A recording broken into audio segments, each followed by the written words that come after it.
friends, and welcome back to the Multifamily Review. I'm your host, Marcus Armstrong, and I am absolutely thrilled to be bringing you Season 2 of our deep dive into the world of multifamily.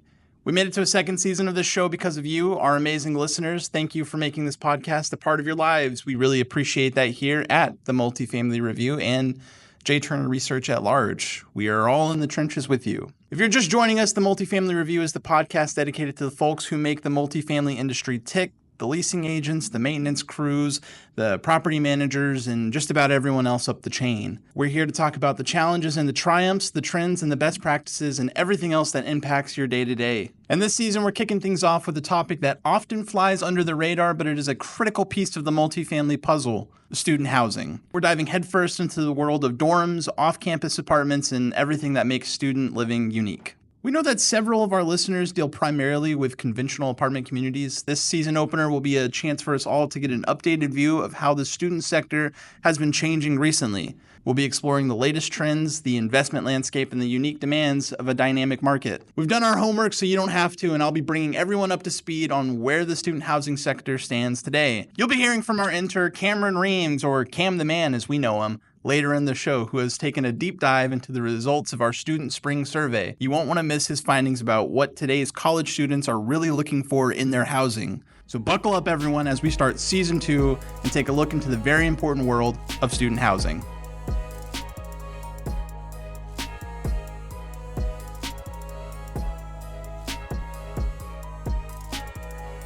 All right, let's get into the thick of it, shall we? When we talk about trends in the industry, one that is absolutely unavoidable these days is artificial intelligence, or AI. It's not some futuristic sci-fi concept anymore. AI is making its way into all sectors of our industry. It's transforming how we do our jobs and how our residents experience the community, especially with regards to student housing. It's a space that can be particularly well suited to AI when you think about it. The leasing cycles are short, demand goes up and down seasonally, and let's be honest, most of our student residents are likely more tech savvy than those of us running the properties.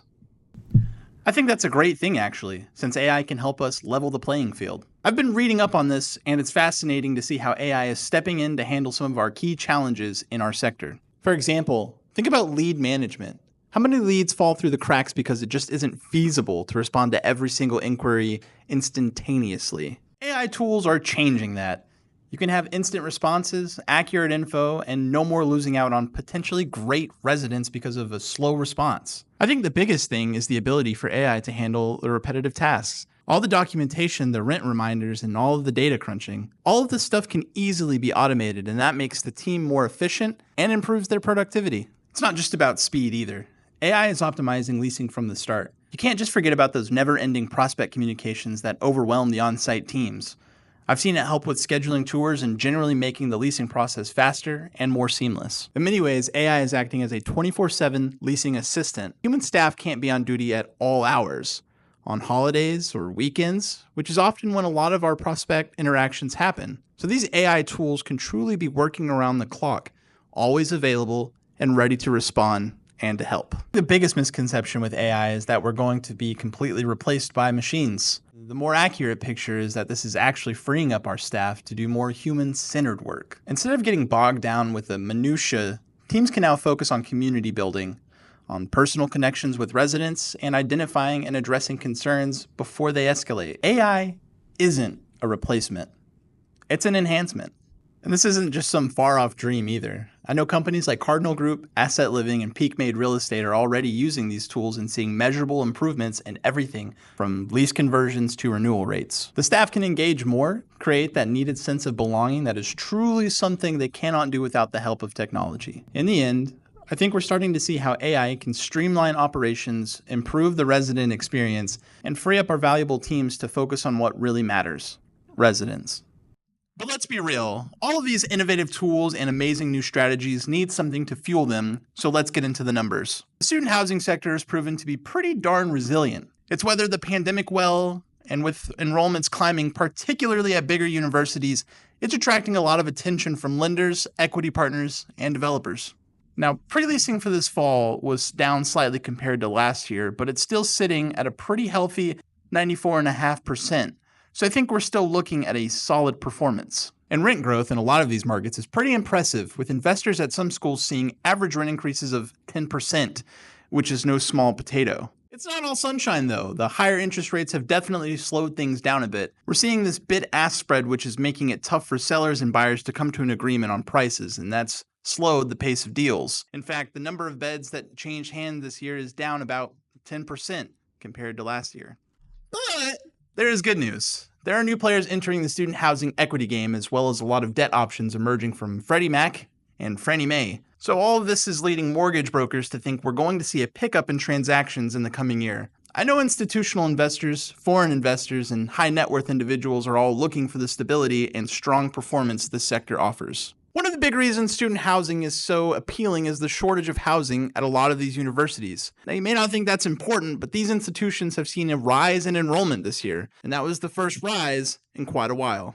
At the same time, fewer student housing beds were built this year, and that trend is expected to continue until next year. That just translates to supply being unable to keep up with the pace of demand. The demand-supply issue has shifted views. Even some cities that were resistant to student housing are now opening up the development pipeline. The Fed rate has seen some cuts, but it seems like they have had a limited impact on long-term rates. So I think this means that the interest rates are going to remain pretty close to where they are now. Instead of dropping to those historic lows, I think most people are realizing we are in a new normal, so to speak. It's not that everything is perfect, it's just less volatile than what we have seen in the past. It has freed up some investor capital that was being held up in the uncertainty. Borrowers are still seeing rates between 170 and 190 basis points over Treasury bonds. That is dependent on other factors such as the location, the sponsor, and the property, and so on. There are still construction loans going out, but they come with higher rates. Banks are still skittish when it comes to construction loans, which has given way to more private lending being a popular option. The good news is that student housing owners are in a better position than other types of investors. Those who may have stretched to secure deals are benefiting from strong rent growth. This makes these owners more able to wait until interest rates drop to command better prices or simply keep up with the payments that are there now. They are more likely to hold on or get terms extended. This is not something you are likely to see from typical multifamily communities, who were more likely to do these types of deals in recent times. Student housing is looking like a safer bet to debt and equity providers, and that is really something important to recognize as we are moving into 2025.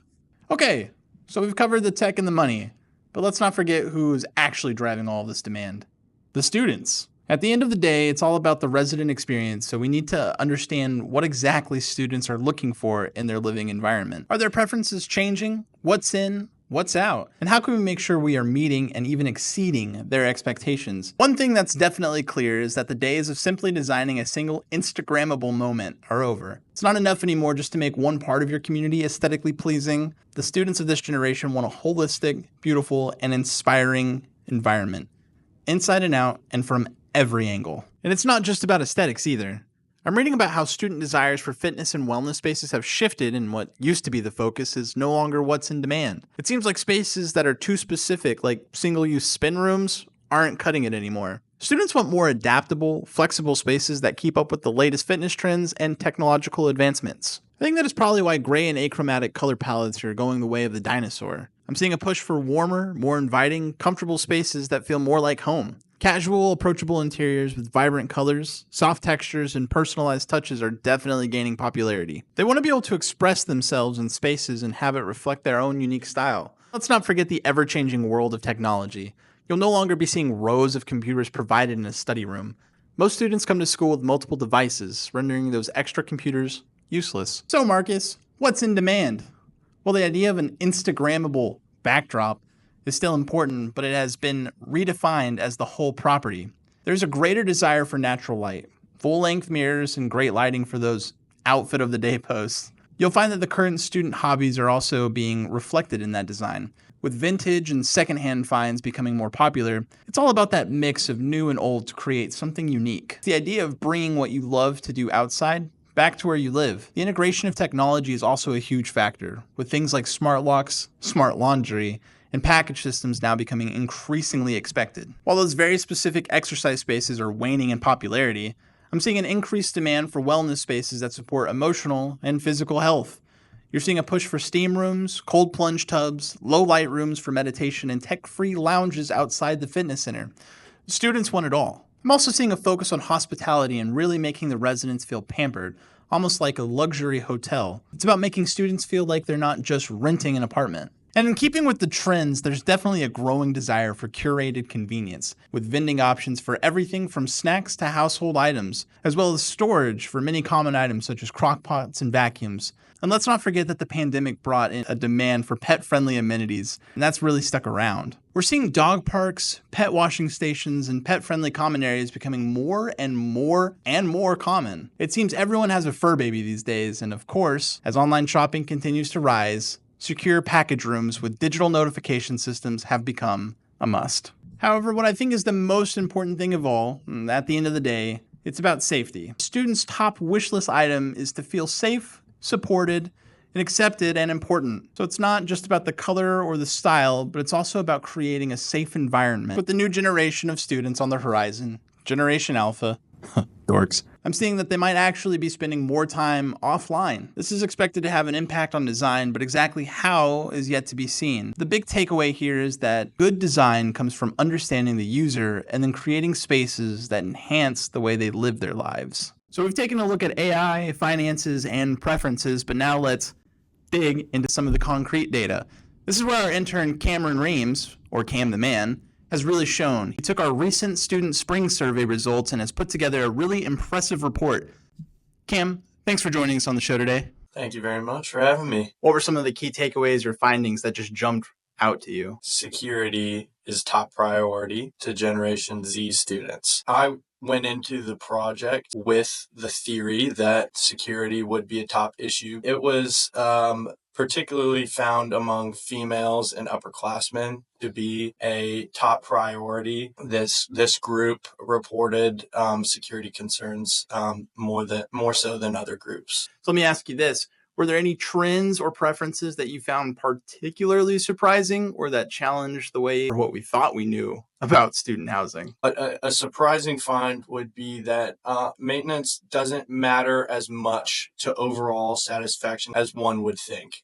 Maintenance is a very frequently mentioned complaint. Everyone hates poor maintenance wherever they live. I thought going into this that maintenance would be a significant concern. The data shows that while it is mentioned and it is a concern amongst Generation Z students, it's primarily in-unit issues that are the most influential to their overall satisfaction, and general upkeep is still important, but it's not critical. So to all of our maintenance professionals out there, this is not a sign that you can start slacking off. It just means the parts of the maintenance are more important, right? So you said the in-unit maintenance is the most important thing. And I think that's very true, right? Humans, we're visual creatures. So the things that we see that are broken in our units that we live in, right? Like those are the things that certainly stand out. Based on the data that you got here, where do you see the biggest opportunities for student housing providers to improve the resident experience? That would go back to security. Taking proper security measures, adding security cameras is a very, very, very common recommendation made by people complaining about security. It's not going to break the bank to install things like security cameras, but it makes a really big impact on students' minds about how safe they perceive their property to be. Making sure doors are locked, secure garages, and comprehensive surveillance systems. You will see an improvement in overall satisfaction if you take the right measures along the security safety line. One of, I think, the biggest taboo subjects in our industry is security, right? Most of us shy away whenever it gets brought up. There's a lot of fair housing and legal things that kind of go into that. And what I would say is, I think now is the time to start having those conversations, right? I understand that we may not want to talk about it, but unfortunately our residents do want to talk about it. There are some pretty simple things that we have found also in our data that can help change the perceptions of safety at the community. One of the biggest ones is making sure all the lighting works. Think about the winter months, right? It starts to get dark sooner. Last thing anyone wants to do is walk through a dark parking lot. But if the parking lot lights are well lit, everyone can see everything. Another one is cleanliness. You kind of mentioned it too, but making sure that the property is well maintained and clean. That goes a long way in perceptions of safety. Not everyone can afford these surveillance systems. And some of us try to stay away from those things too, again, for legal reasons, but at least these other options are things that everyone can definitely be doing. Based on the report that you wrote here, if you were a student housing operator, what would be the first step you would take to enhance your services and offerings based on the information you found? You have your three primary issues of safety, maintenance, and amenities by addressing safety and security in the easiest ways first, and focusing on communication, and then focusing on in-unit maintenance and regular maintenance of amenities. Those will go a long way with improving overall satisfaction. I'm glad you brought up amenities though, because you're absolutely right. Student renters absolutely love the amenities. And the way I like to view it is, these amenities help you sell the dream, telling them this is the lifestyle that they could have. But I think what falls under the wayside a little bit is that whenever people decide to sign that lease with us and they're in these communities, those are no longer the dream, right? This is just their reality. This is their standard. And if it's not up to par, if something starts to fail, it's broken or something like that, then you've missed the mark. And I think what you said earlier about the communication is also just so clutch. Shout out to my good friend Jay Bear, Hug Your Haters, right? We work in this industry that is so people oriented, and we are actively getting feedback in the form of these reviews and these surveys. That it's a little bit crazy to me that whenever we are trying to figure out what we can do better, what's already been given to us by our customers, our residents. And I think what we have to do is, make sure that we are, like you said, reading every single thing and honestly responding to everything that comes in too. There's no reason for us not to. Cam, thank you so much for your time today. Absolutely. Thank you for having me. And that's a wrap on the first episode of our new season. A deep dive into the world of student housing and all the trends and information you need to make an informed decision moving forward. Thanks again for joining us on this episode of the Multifamily Review. Please make sure you like and subscribe, and if you have any questions, comments, concerns, or emotional outbursts, be sure to email us at research@jturnerresearch.com. We'll see you next time.